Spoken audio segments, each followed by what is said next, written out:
Hey there to my 50 subscribers, my future subscribers, and all the people that secretly watch me without subscribing. I don't have my regular lights in here because I'm in the middle of recording another video in another room. But I wanted to get part 5 of Enigmas of Auslage recorded. See that? I remembered to bring the book in here with me this time. Anyway, please enjoy and check out the lyric video at the end of this video and watch the rest of them. This part 5 is called Voices from Within. Evan came by yesterday afternoon while my mom was at work. He brought my mom's new bookshelves. They were beautiful. He put intricate scroll work on the ends of each shelf with matching bookends as well. The timing was perfect. Grace, Gabriel, and I put Mom's books in them, trying to keep them in the same order that she had them in. Then Gabriel and I helped Grace start preparing a special dinner for Mom. While we were prepping everything and making a mess, Phoebe showed up with the cakes. They were amazing. The unicorns were white with colored streaks in their manes, tails, and the hair on their hooves. They made me think of the miniature unicorns from the field trip. We set one cake on top of each bookshelf facing each other. Dad had paid Ella to make 2 amazing bouquets of flowers from her yard, so Ella brought those over as well. They had lavender and baby blue carnations full of baby's breath. They looked so delicate and matched the colors on the cakes almost flawlessly. So we put them on the outside edges of the bookshelves, one next to each cake. Mom appeared to really love everything. The evening was perfect. Then when it was over, since I can't stand messes any more than Mom can, I cleaned up her side of the house before cleaning up ours. And now it's back to the normal routine of summer, or at least as close to normal as we can get, considering the bits of chaos the town has had. I toss one of my bean bags on top of my bed, then climb up and lounge in the middle of it. I have recently discovered that this is the most comfortable way to kick back and relax in my room. My parents are at work, Grace is probably reading a book in her room, and Gabriel is most likely writing down plans to take over the world. The quiet is soothing and perfect for daydreaming. It is just another one of those days where daydreaming seems like the best option. The temperature is finally starting to come down outside. It's been really hot lately. But they say that the worst is over. Jennifer's family is having another barbecue this weekend, combined with a pool party. They invited everybody to come over, which seems to be pretty common around here. They wanted everybody to check out their new swimming pool that they had installed. They also had a small pool put in for the smaller kids, as well as a hot tub for the older ones and adults. It will be nice for people to play in a pool without having to go through some huge setup process and kill their lawns. It's only Wednesday at the moment, so we still have to wait a few days. Grace, came the secretive voice almost like a hiss. At first I was startled. It had been over 2 weeks since I had heard it, and it broke through the peace and quiet like a snake. I thought for a moment, then felt relief. It has been hard for me to keep everything from her. She is my twin sister, and I know she suspects something. She has been giving Jennifer and me unusual looks, and it has gotten a lot worse since Emmett got hurt. I am sure that she is suspicious, although she hasn't said anything. Suddenly my relief turned to excitement. I wonder what her ability will be. I climb out of the beanbag and walk to Grace's room. She likes to keep her door open most of the time. She says that the air feels fresher that way. She is sitting in one of her beanbags reading a book as always. I tap on the door to quietly get her attention so I don't startle her as bad. She looks up with a sly and annoyed look on her face. "Why were you whispering my name a few minutes ago?" She sounds upset. "Can I come in and talk to you?" "I guess, as long as it doesn't take too long. I'm in the middle of a good chapter." As I sit down in one of the beanbags, that whispering hiss could be heard again. "Grace." Grace gave me a funny and confused look. "That wasn't you?" She looked like she didn't believe in herself. How did you do that? That's what I want to talk to you about, that voice. I didn't make it happen. Does it have anything to do with your behavior lately?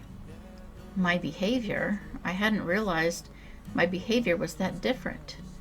I did, but I had hopes that she didn't, was the truth of the matter. Sorry about that. It's been a crazy summer.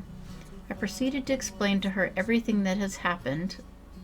She didn't interrupt me even one time, as was her normal courteous behavior. I could tell that she had questions, though. So what are your thoughts so far? If we are hearing my name, that means I'm next? Yes. Where do we go find the crystal? I don't know yet. Maybe if we go for a walk, I'll feel it. What do you say? Want to go for a walk with me? I guess I can put off my book. A real-life adventure might be a nice change. We still have plenty of time before we have to be home for lunch. We have to be home for lunch? Why?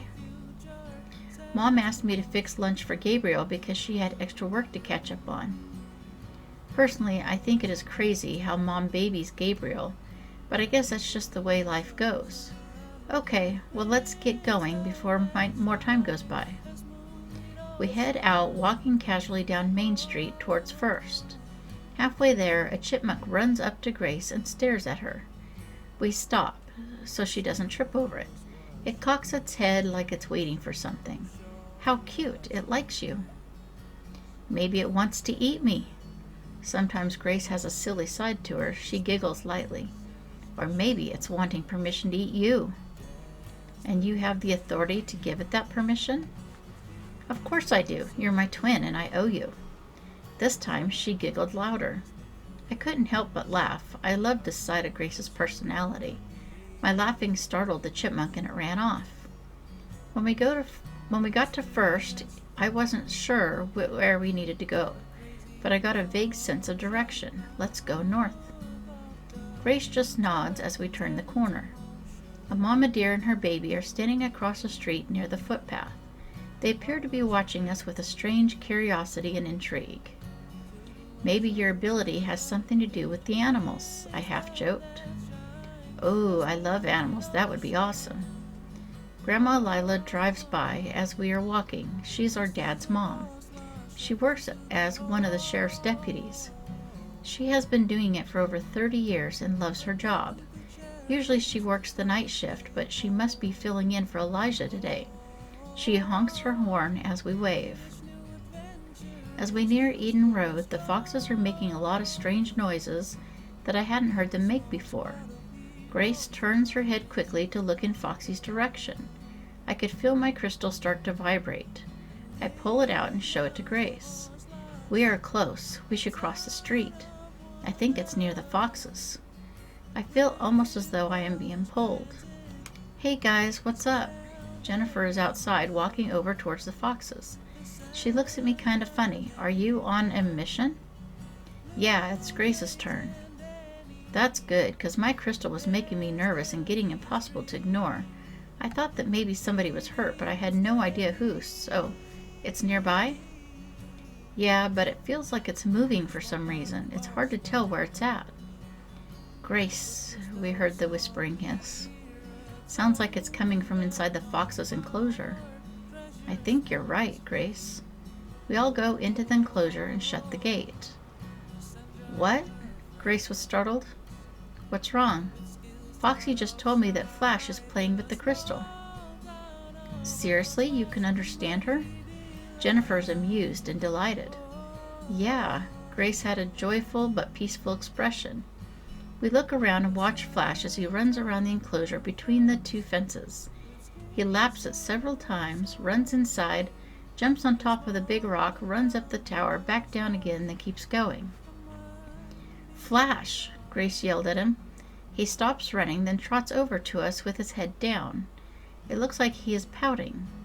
There's an obvious glow coming from his mouth. I can hear the crystal vibrating against his teeth. Give that to me now. She puts her hand down, then Flash sets the crystal gently into Grace's hand.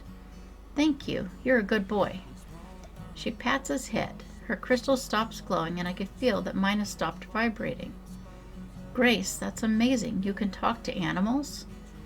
I don't think that's all, though. Use your thoughts to give him directions to see if you can do it with your mind. I am sure she can. Flash lied down, rolled over, stood up, then stood on his back legs. Grace smiled. She kneels down and scratches his chest.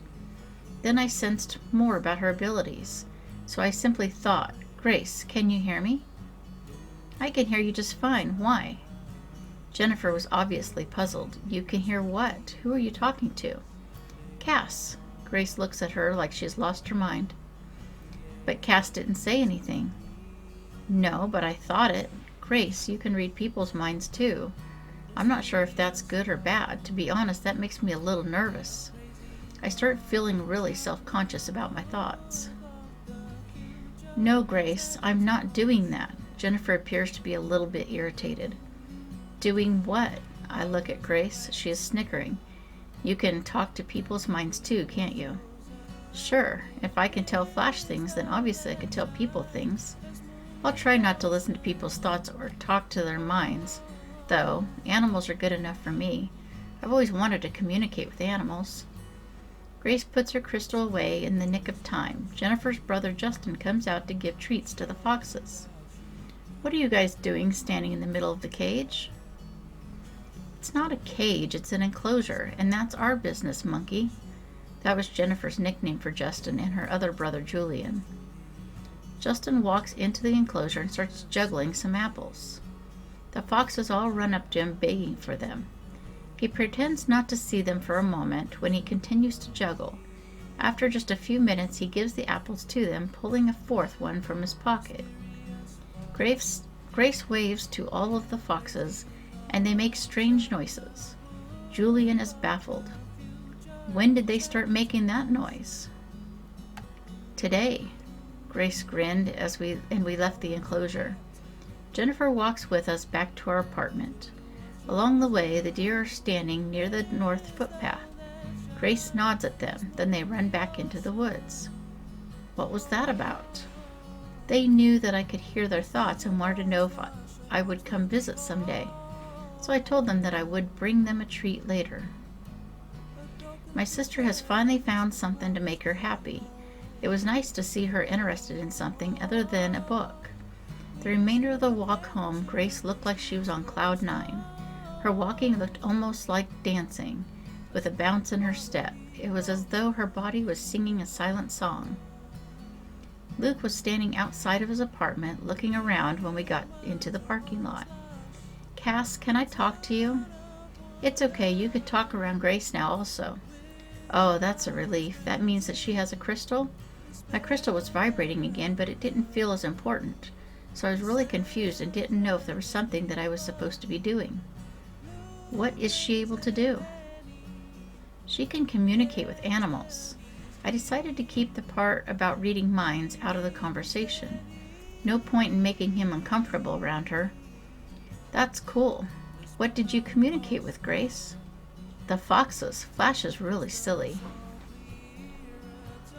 Ran into some deer on the way home, too. They just want attention. Wonder how that is going to be helpful to the town. I know Luke meant it in a curious way and not mean at all.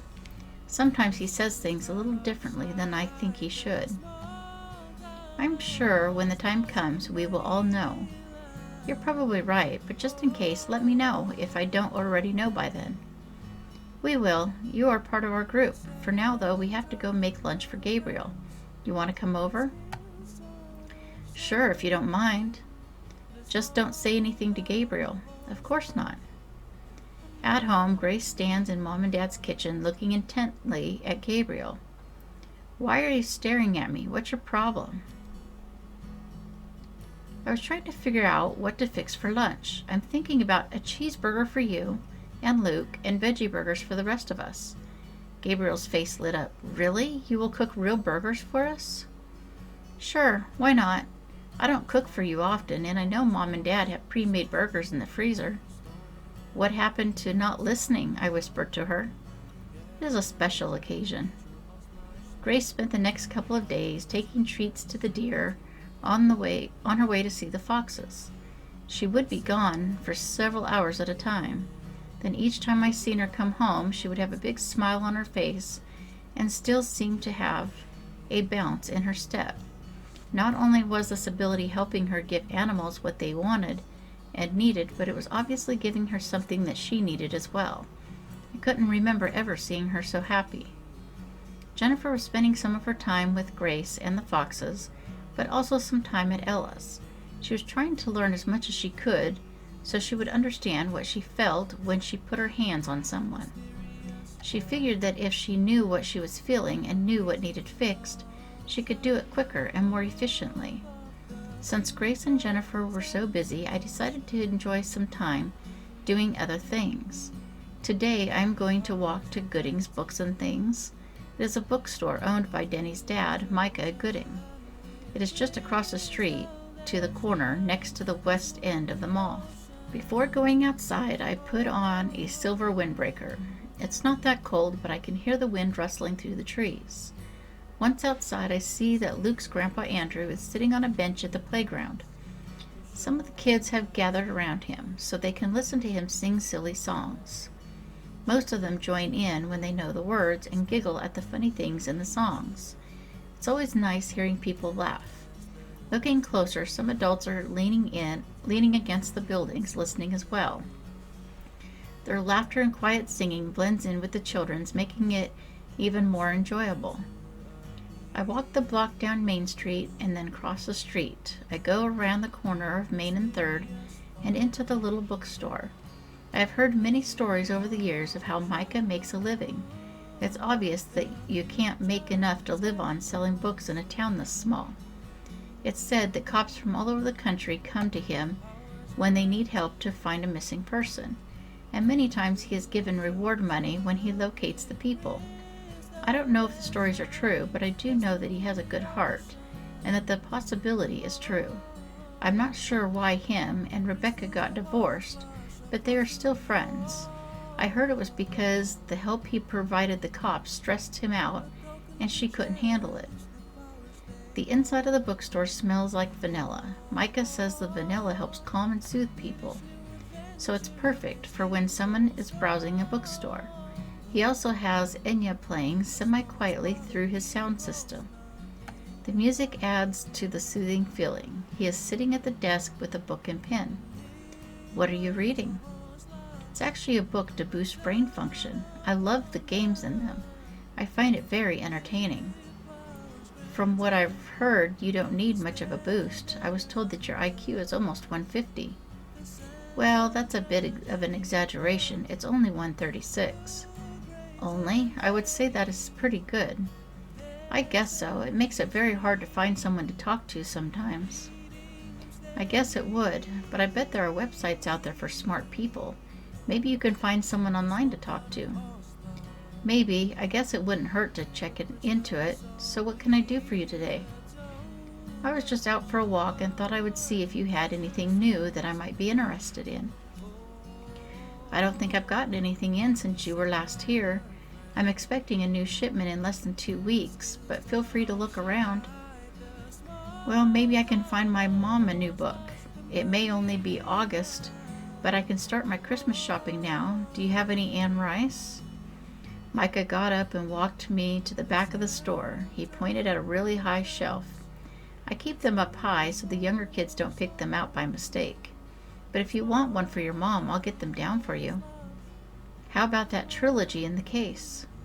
Sure. Micah slides the ladder along the top of the shelves over to the end. He climbs up, gets the box of books, and hands them to me. Are you sure that she doesn't have these yet? I felt nervous when I looked at the art on the covers. I'm sure I must have turned red because my face felt hot. I didn't realize that some of her books had those kinds of covers on them. I know they aren't in her bookshelf. We just redid her bookshelf and I would have remembered seeing these. Why don't they say Anne Rice on them?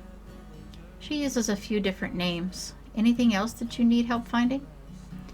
My sister loves reading too. I wonder if you have anything that she hasn't read. You know, she's read almost every novel that the library has. Has she read anything by Julia Keller? I got her newest book in my last shipment. I'm not sure. Can I see it? Micah handed me a book titled Bitter River.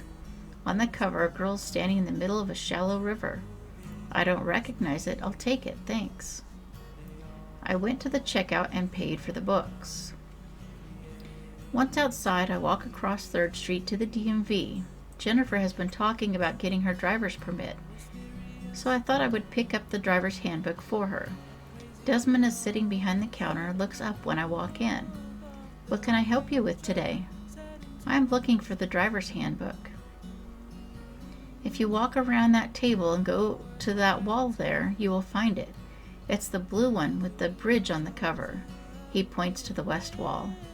Thanks. I walk over, get the book, then head back out the door. The weekend was finally here. Church was over and everybody seemed excited about the pool party. I had put on a pair of black spandex shorts under my jeans, just in case I decided to get into the pool.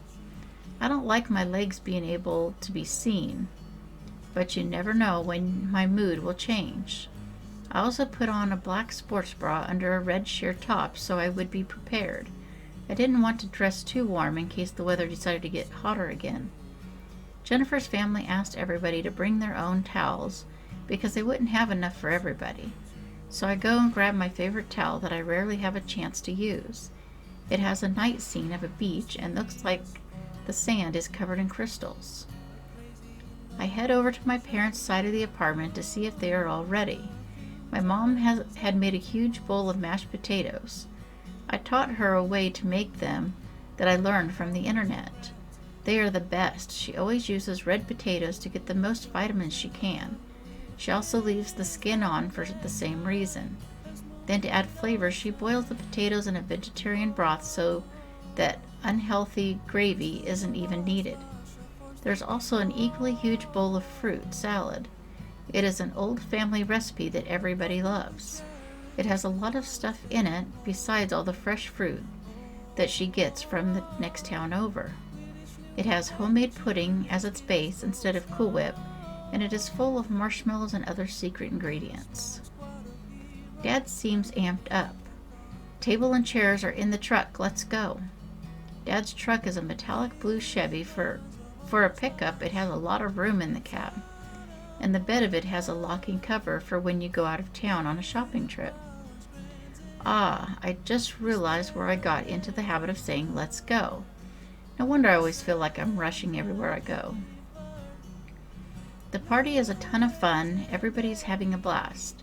The music appears to be a compromise from Jennifer, her brothers, and their parents. There's a mix of every type of music from the 50s to now. Some fast, some slow, some funny, and some sad. Jennifer herself likes a large variety. She always says she'll die without music. It's a bit dramatic, but I know what she means. I know her dad prefers country, her mom prefers bubblegum pop, and her brothers prefer a mix of rap and hip-hop.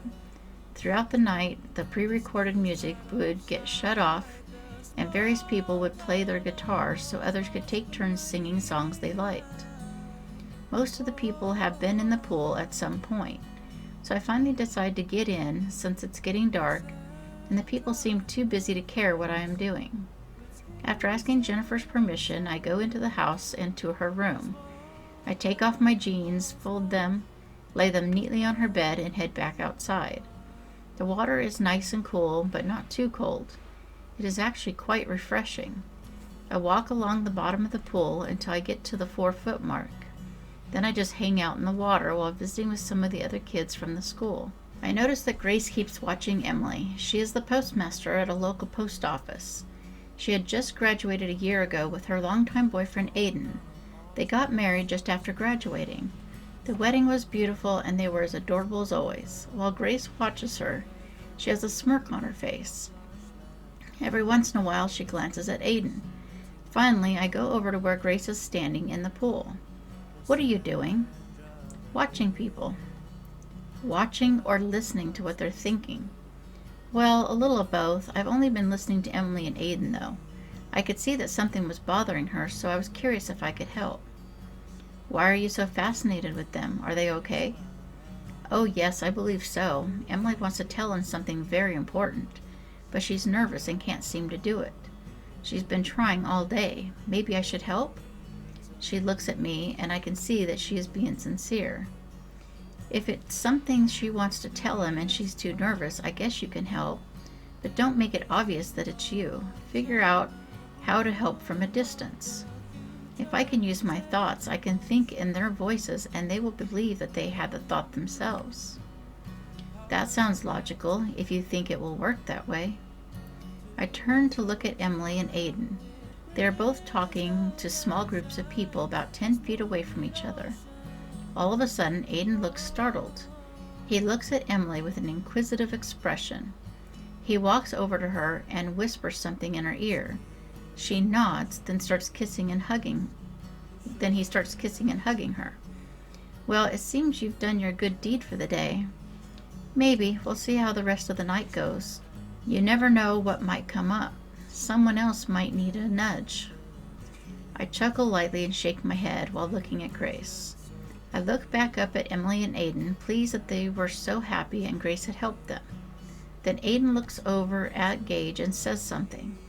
Gage stops the music. All of the people turn to look at him, and he hands the microphone over to Aiden. It went almost dead silent. It is obvious that Aiden is excited and Emily is beaming. Everybody, I would like to announce that Emily and I are having a baby. People start cheering, whistling, and clapping. I can hear someone yell, "It took you long enough." I smile at Grace. Yes, you definitely did a good thing. Later that night, I climb into the beanbag on my bed and begin reading. Grace comes into my room. She sits on the corner of my bed and stares at me in an awkward silence. You know, I don't understand why so many people are afraid to share their feelings. Almost everybody there at the party has happy secrets. What do you mean, happy secrets? They all have things that they want to tell other people, but they are afraid of how the others will react. Most of the teenagers and preteens have crushes on each other. Many people think to themselves how handsome or beautiful or cute others are, but they don't say it out loud. Two adults are in love with each other, but they are afraid of rejection and what others will think, so they haven't even admitted it to each other. Wouldn't life be amazing if people said all of the positive things that they think? I'm sure it would be wonderful, except when someone gets jealous. But fear of what others think of you and of getting rejected is normal. Even when two people know that the other has a crush on them, is it still normal? I think so. I get lost in thought for a moment. I'm so glad that you are the one with the ability to read minds. I'm sure you'll only use it for good. You know, you should think about your secret and maybe share it with the person it's about. Grace gets up, walks back to the hallway, waves to me, and then goes back to her room. I know she's right. I'm just not ready. But I am amused when I think about one of Grace's favorite sayings. Procrastinate now. She usually says it sarcastically. But right now, I guess that is exactly what I'm doing. So that's the end of part 5. Did I say part 5 when I started? I hope so. Anyway, that's it, and please continue watching for the lyric video, and I will be back with part 6 the 12th of every month through October is when this book's posting, and this is actually May 5th, so I'm recording it in advance, and I don't know if I said that at the beginning. I can't remember because I'm tired. But anyway, please like, subscribe, comment, and share. Please watch the rest of the book videos or the rest of the other videos on my channel. I know it's a lot, but check them out when you have time. And thank you. Bye.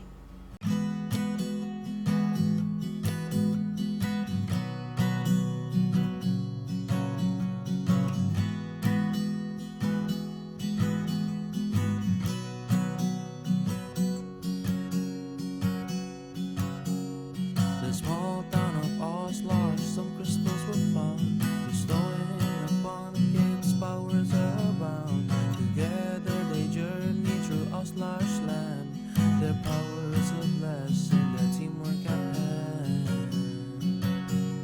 Cassandra, her gift to find what's misplaced. Jennifer heals with her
force to behold, a token to cherish the powers they hold.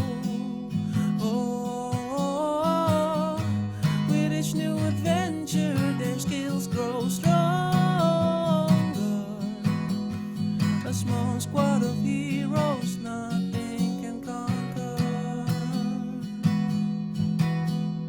Enigmas of Auslage, the town of wonder, with powers granted, the spell they're under. Kassandra, Jennifer, Blue, Grace, and Danny, Destiny's dream, leading them steady.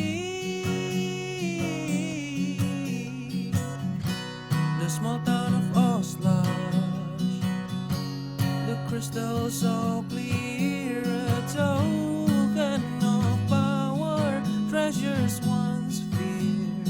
Oh, Kassandra and her friends, with skills out of sight, the small town of Auslage, a mighty delight. Oh,